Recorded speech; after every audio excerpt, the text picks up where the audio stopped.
Baguès est une très vieille maison qui a été créée fin du 19e siècle.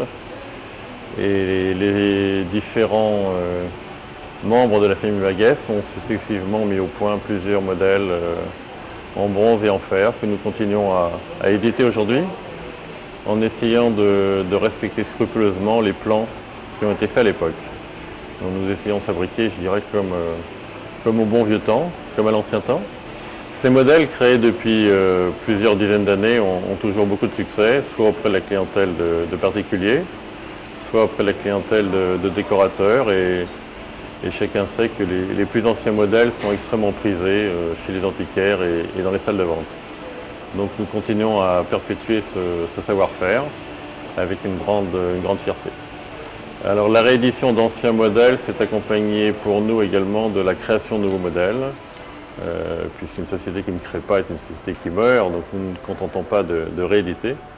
Nous fabriquons aussi des lustres créés spécialement pour nous, en particulier par Mattia Bonetti, qui a réalisé pour nous plusieurs collections qui connaissent un grand succès. Ces collections ont été faites en harmonie avec l'historique et le passé de Baguès, mais avec un look, pour parler vulgairement, avec un look plus actuel et plus contemporain.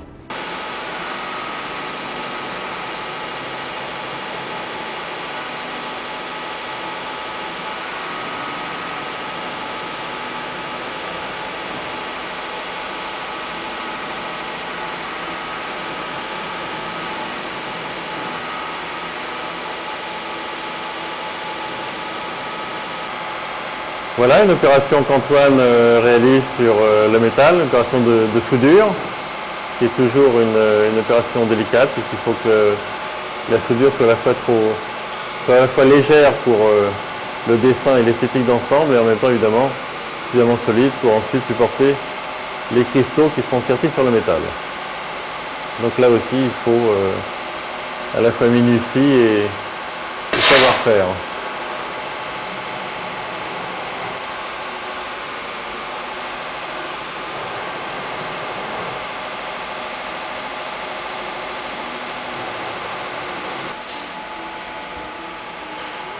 Ce luminaire a été terminé hier, enfin la partie ferronnerie. Donc là on voit encore bien à l'état brut qu'on est parti des plaques de métal et des ronds de métal, et que chaque morceau de métal est soudé l'un à l'autre, suivant un dessin précis pour arriver à réaliser une coupole qui a une belle forme et une belle esthétique.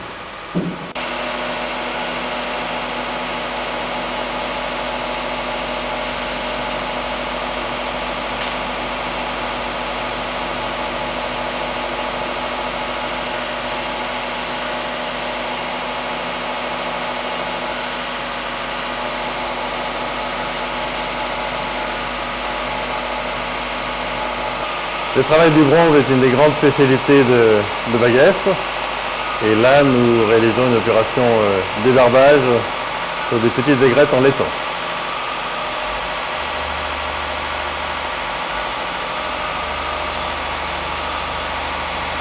Jean-Paul est en charge d'une des parties les plus spectaculaires dans la réalisation des luminaires, en particulier nos luminaires en fer, puisqu'il applique la dorure à la feuille. Donc il a d'abord enduit chaque partie de métal d'une miction dont il a le secret, qu'il ne dévoilera même pas sous la torture. Et ensuite, il faut délicatement, à la main et au pinceau, enduire la feuille pour qu'elle se plaque le long de cette miction. C'est cette feuille qui va vieillir dans le temps, que nous aurons éventuellement recouvert de patine, et qui va donner au vieux Baguès, si je puis dire, au vieux luminaire Baguès, ce cachet tant prisé chez les antiquaires et dans les ventes aux enchères.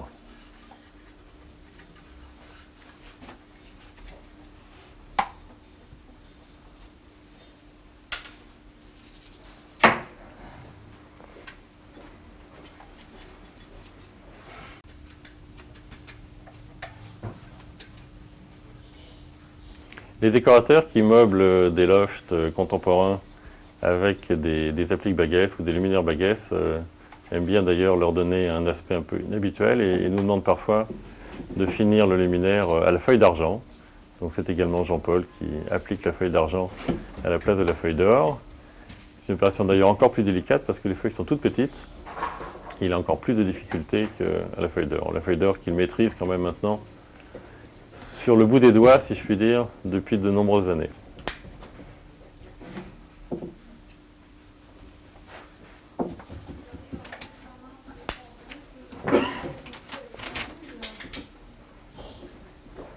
Émile s'occupe de la monture électrique de tous nos luminaires, qu'il s'agisse de luminaires en bronze ou de luminaires en fer. Donc on arrive presque à une des dernières étapes de l'opération de fabrication de lustres. Donc il faut à la fois passer les bons fils aux bons endroits, les appliquer avec discrétion, comme ça a été prévu dans le dessin des modèles Baguess, mais aussi respecter les normes électriques. C'est un travail de patience, de minutie. Alors, comme nos clients savent que les ouvriers Baguess savent tout faire, certains clients privés ou institutionnels nous confient également la restauration de leurs luminaires, plus ou moins anciens. Et Marc est en ce moment en train de restaurer les appliques et les lanternes d'un prestigieux théâtre parisien.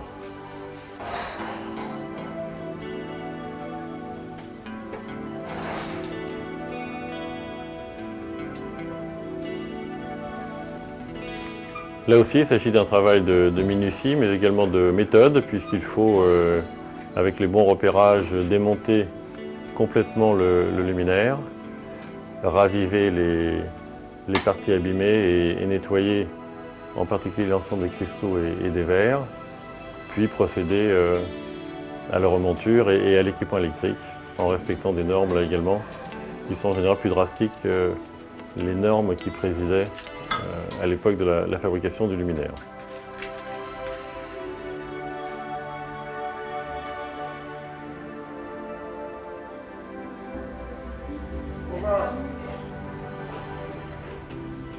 Isabelle s'occupe de toute la cristallerie des luminaires. Donc là, elle prépare des enfilages de cristaux qui seront montés sur des lustres. Les cristaux sont le plus généralement des cristaux de Bohème. Il s'agit également de cristaux fabriqués par une cristallerie française sur des moules exclusifs appartenant à la maison Baguess. Et puis, de temps en temps, nous avons des demandes de cristal de roche. Sachant que le cristal de roche est un produit cher et onéreux, mais qui a un aspect et un toucher tout à fait particulier, qui est apprécié par les grands connaisseurs. Donc Isabelle fait ça avec patience, minutie, et avec intelligence également, parce que parfois il faut adapter les dessins Baguess pour choisir des panoplies de cristaux qui soient fonction des nouvelles dimensions des luminaires que nous créons sur mesure.